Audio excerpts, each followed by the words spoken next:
In my church, we sing a song that says, "From the moment that I wake up until I lay my head, I will sing of the goodness of God."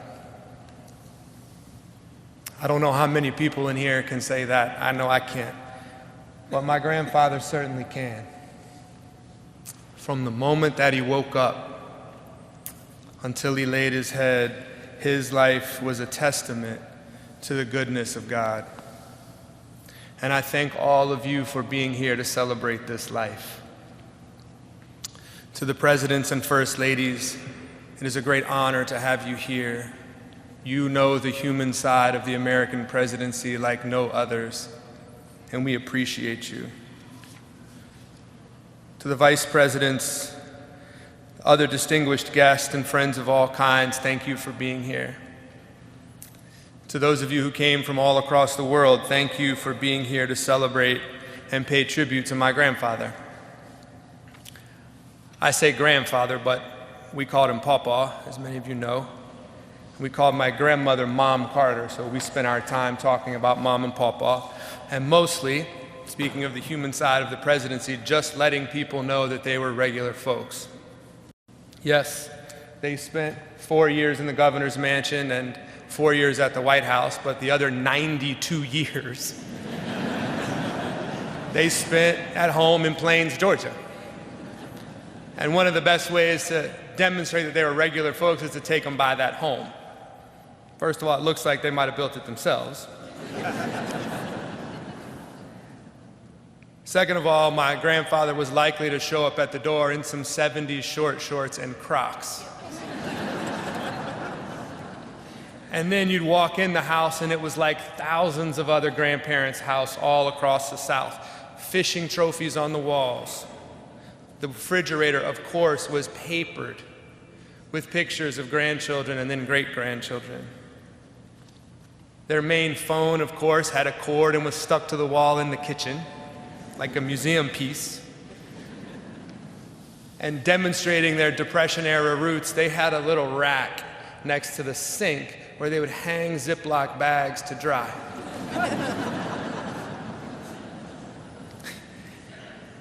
And demonstrating that they changed with the times, eventually he did get a cell phone, and one time he called me sort of early on in that process.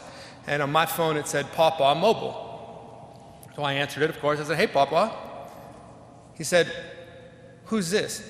I said, "This is Jason." He said, "What are you doing?"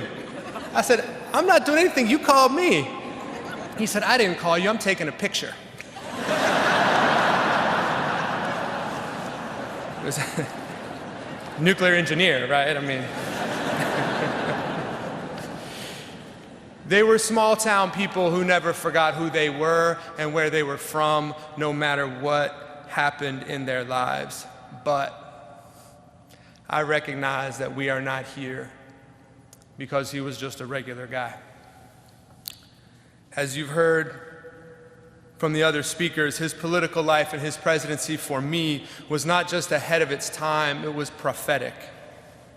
He had the courage and strength to stick to his principles even when they were politically unpopular.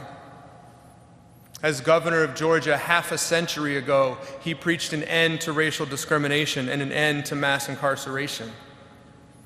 As president in the 1970s, as you've heard, he protected more land than any other president in history. 50 years ago, he was a climate warrior who pushed for a world where we conserved energy, limited emissions, and traded our reliance on fossil fuels for expanded renewable sources. And by the way, he cut the deficit, wanted to decriminalize marijuana, deregulated so many industries that he gave us cheap flights and, as you heard, craft beer. Basically, all of those years ago, he was the first millennial. And he could make great playlists, as we've heard as well. Maybe this is unbelievable to you, but in my 49 years, I never perceived a difference between his public face and his private one. He was the same person no matter who he was with or where he was.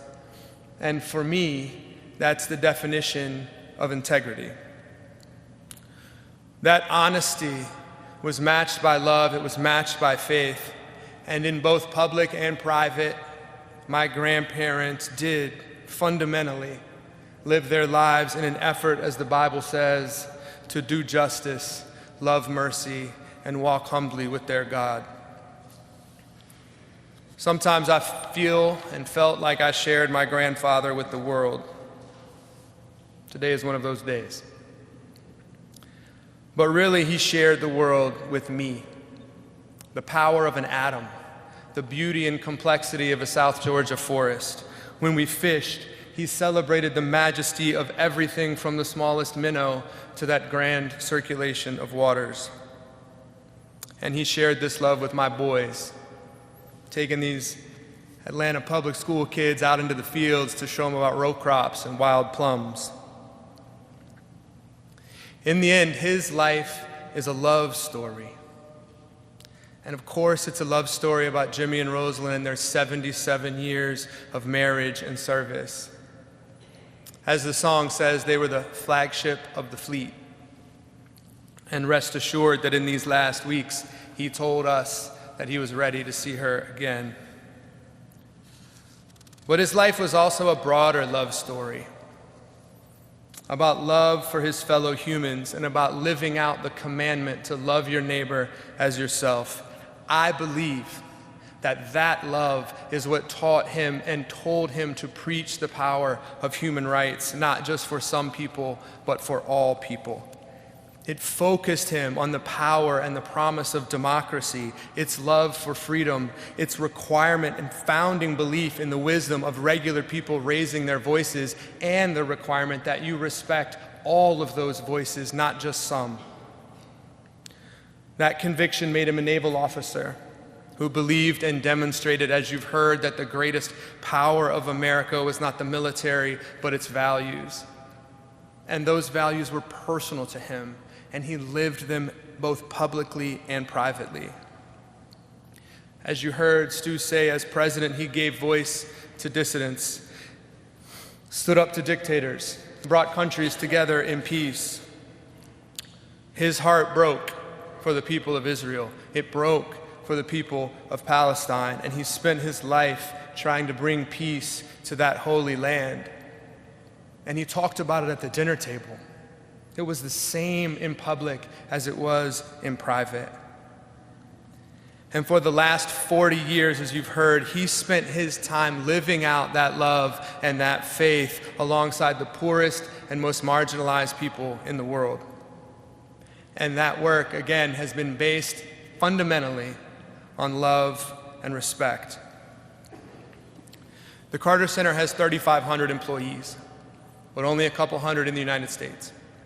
The rest are spread throughout the countries where we work: Ethiopia, South Sudan, Chad, Bangladesh, and all of the Carter Center's programs are based on a respect, that same respect for the power of regular people, even if they are in tiny villages, miles from anywhere else. To give one example, we've all heard a lot lately about guinea worm disease. It's an ancient and debilitating disease of poverty, and that disease will have existed from the dawn of humanity until Jimmy Carter. When he started working on this disease, there were 3.5 million cases in humans every year. Last year, there were 14. And the thing that's remarkable is that this disease is not eliminated with medicine. It's eliminated essentially by neighbors talking to neighbors about how to collect water in the poorest and most marginalized villages in the world. And those neighbors truly were my grandfather's partners for the last 40 years. And as this disease has been eliminated in every village in Nigeria, every village in Sudan or Uganda, what's left behind in those tiny 600-person villages is an army of Jimmy and Rosalind Carters who have demonstrated their own power to change their world. And that is a fundamental truth about my grandfather. It begins where it ends. When he saw a tiny 600-person village that everybody else thinks of as poor, he recognized it. That's where he was from. That's who he was.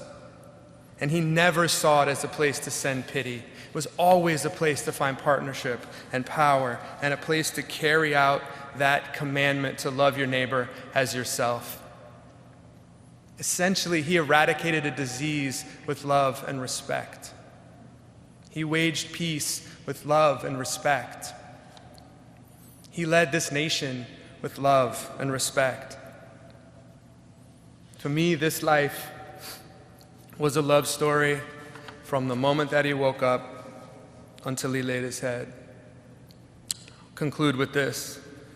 As Andy Young told me, he may be gone, but he's not gone far. The outpouring of love and support that we have felt from you and from around the world shows how many lives he has touched and how his spirit will live on in many ways for us. He'll be in the kitchen making pancakes, or in his wood shop finishing a cradle for a great-grandchild, standing in a trout stream with Mom Carter, or for me, just walking those Georgia fields and forests where he's from. Thank you.